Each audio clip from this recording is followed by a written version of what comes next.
ગુજરાત રાજસ્થાનની બોર્ડરની નજીક આવેલું છે એક ગામ બનાસકાંઠા જિલ્લાના ધાનેરા તાલુકાના નેનાવા આઉટપોસ્ટ છેલ્લા ઘણા સમયથી બંધ હાલતમાં છે તેવું ગ્રામજનોનું કહેવું છે। ગ્રામજનો દ્વારા કહેવામાં આવી રહ્યું છે કે આ ગામમાં કોઈ સમસ્યા હોય તો અમારે 20 કિલોમીટર દૂર ધાનેરા પોલીસ સ્ટેશને જવું પડે છે, જે દૂર હોવાના કારણે ઘણી સમસ્યાઓનો સામનો કરવો પડે છે।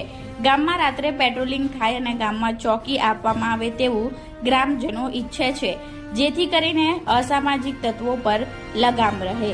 Bureau report, Gujarat crime news, Dhanera.